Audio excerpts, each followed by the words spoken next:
uma das inteligências é a inteligência interpessoal. Nós nunca nos vimos na vida e olha que papo fluido que a gente está tendo agora. Isso é inteligência interpessoal. Quanto vale isso na escola? Nada. Na verdade, eu fui punido a minha vida inteira. Exato. Eu tomava comida de rabo semanalmente. Por se comunicar muito. Eu falei assim, não, fala demais. O único defeito dele é que ele fala demais. Isso. E a questão que a gente falou já no começo, que é o lance do... A partir do momento que eu estou sendo avaliado, tem pessoas que não desenvolvem bem, não Exato. conseguem... Sabe, a prova, você está sendo avaliado, seu conhecimento. Aí eu te pergunto, ele é ruim Então, ou ele tá nervoso? exato. O segurar a cartolina, esse cara ele tem que ser beneficiado também. Também. Entendeu? Também. Conseguir segurar a cartolina de qualidade. Eu teve uma época que eu fiquei meio vagabundo, eu não queria mais fazer as coisas, eu só apresentava trabalho. Eu também. Então- eu tive esse... Então, O grupo eu, fazia, aí me dá 2 dias antes pra poder ler. eu era esse cara também, Marcão. Eu apresentava o trabalho e aí todo mundo tirava nota. Mas aí eu te pergunto, se você não fizesse isso, quantos, vamos falar em percentual, quantos poderiam fazer isso? Pô, cara, assim, talvez só você. O cara realmente era a morre. minoria. O cara fala assim, me dá um tiro, mas não me põe lá na frente As pra pessoas apresentar. preferiam, nem precisa vir pra fazer o trabalho. A gente Aliás- vai fazer, te entrega amanhã. Aliás, o medo de falar em público é uma pesquisa, eu não vou lembrar de onde agora, mas que tá no curso lá. É maior que o medo de morrer, cara. É maior que o medo. É mesmo? Você pergunta assim, qual o maior medo que você tem na sua vida? Mais pessoas falam de falar em público do que de morrer. Caramba. Isso é surreal, porque a sensação da pessoa de falar em público é de morrer. É. É de quase morrer mesmo. Mas né? Porque é o medo da rejeição, né, cara? Nós fomos criados como hominídeos e toda essa evolução da espécie a viver em grupo. Porque você pensa assim, um ser humano na floresta, ele não faz nada, não consegue nada, sozinho. O ser humano sozinho. Tá fudido. Sozinho. Tipo, vê um leão. Correu, ele corre mais que você. Lutou, ele é mais forte que você. Pulou na água, ele nada melhor. Subiu na árvore, ele sobe na árvore melhor. Como é que faz? Aí eu te pergunto, como é que tem zoológico de leão e o leão não tem zoológico de humano? O que a gente teve que o leão não sabe fazer ou que nenhum bicho da natureza sabe fazer? A nossa capacidade de formar grandes grupos. Porque todo animal tem grupo. Você tem lá um grupo...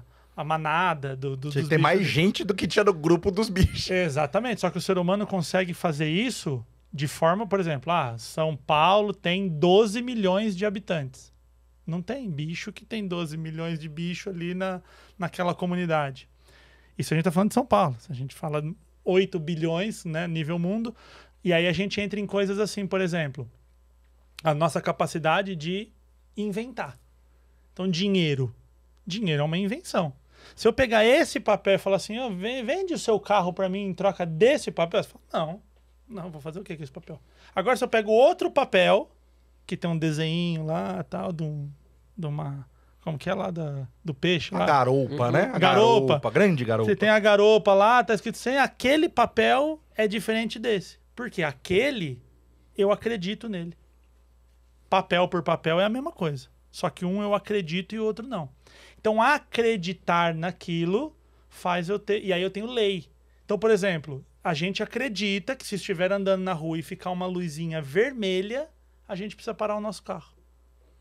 Parece que a gente acredita. Você falando isso realmente fica muito mais estranho do do que eu já tinha pensado sobre, Cara, realmente. Lei, Isso é muito Constituição. Tipo, é errado. Tudo bem que matar são coisas assim que é instintivo. A gente não mata. A gente não mata uma pessoa porque é lei. Se fosse liberasse, a gente ia sair matando. Não, é uma questão... Mas é aquele negócio, né? Onde tem a placa não pisa na grama é porque estavam pisando pra caralho, né? Então, você mandaram não matar, na hora que... Deus falou assim, gente, na moral, vou mandar as tábuas porque tá foda, hein? Tem aquele lance do se tem placa, tem história. Exato. É o que eu ia falar. Você vê umas placas absurdas. E aí você imagina, uma das placas era não cobiçar essa mulher do próximo. Tava uma talaricagem. Tava uma talaricagem desgraçada nas épocas ali, viu? E é exatamente isso. Então, assim, o ser humano foi se criando nesses grupos. Só que o grupo que fazia parte dessa formação era um grupo muito pequeno. Se a gente compara com a população hoje, eram pequenos grupos. Se esse grupo não te aceitava, você não tinha o outro grupo. Pô, arrumei uma treta em São Paulo, vou morar em Mauá, que é onde eu moro aqui. Vou aqui, do lado aqui. Beleza. Ou não tinha isso, não tinha outro grupo. Se você não fizesse parte desse grupo, você simplesmente estava morto. Por quê? Quando você fosse andar pela floresta sozinho, o primeiro predador maior que você acabou. E aí a gente tem que lembrar que o ser humano é bem meia sola, né? Bem mal-menos. Bem mal-menos. Não tem... Todo erradinho, andando todo bipedezinho, todo torto, probleminha de coluna. A nossa capacidade foi de abstração. Essa coisa da gente inventar. E se, por exemplo, o Cabral entrou na caravela e fala, mano, eu não sei o que tem lá do outro lado, mas e se tem uma terra? E se tem ouro? E se tem... Que tinha, né? A abstração é o famoso deu assim, certo. né? Se tem terra aqui e tem água, tem que ter... Por que não tem terra do outro lado Vamos ver com água também? Né? Isso é genial, essa curiosidade, né? Então, exatamente. Essa curiosidade montou tudo. Mas por que eu entrei nessa história? Ser rejeitado significava morrer. Era uma direta. Então, se o grupo não me aceita, eu morrerei. Hoje em dia, a gente não tem mais esse problema. Eu não preciso estar nesse grupo. Arrumei uma briga nesse grupo, vou para outro grupo. Vou ali. Até sozinho hoje a gente consegue viver muito tranquilamente.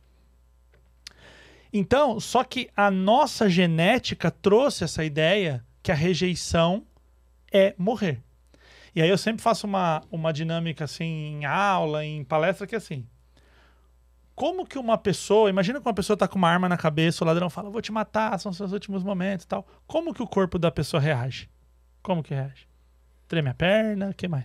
Dá uma travada ali, não é? Trava legal, ali. O sangue vai pras beiras pra você ficar... Você fica se tremendo inteiro. A pressão vai lá em cima. Boca seca. Você fica... Uma leve tremedeira. Vai ficar meio zonzo e tal. Aí beleza. Aí agora eu pego essas respostas e só troco a pergunta. O que uma pessoa passa quando ela vai falar em público? É a mesma coisa. A perna treme. Mesma coisa. Sangue começa... Você começa a sentir quente aqui e não sei o quê. Por quê? Porque o problema não é falar em público. O problema é o que essas pessoas pensarão de mim e elas podem me rejeitar. Aí teu cérebro pensa, é um pouco idiota você se colocar nesse risco. Porque vai que eles te rejeitam. Aí vem aquela frase do Chaves, né? É melhor eles acharem você um idiota e você ficar quieto do que você falar e eles terem certeza. Nossa, isso aí podia valer, né? Mesmo, as pessoas podiam levar isso mais a sério. Tem tanta gente que descobre. Nossa, medo, né? Como seria bom, o mundo seria melhor. Então, cara, é muito do medo da rejeição. Então, o medo que a gente tem de ser rejeitado implica no medo de falar em público. Então, o medo de falar em público, no final das contas, é um efeito. E aí, DVD, como é que tá essa reforma? A reforma não acaba nunca, Marcão. Todo dia eu na loja com a listinha do pedreiro ali, porque quando ele chega, o material tem que estar em casa, né? Cara, não vai mais na loja não, DVD. Descobri a homeon.digital, vai mudar a tua vida. Você pode comprar desde o alicerce até a decoração da sua casa, muito mais praticidade, muito mais fácil, e eles entregam na porta da tua casa. www.homeon.digital, muda a tua vida.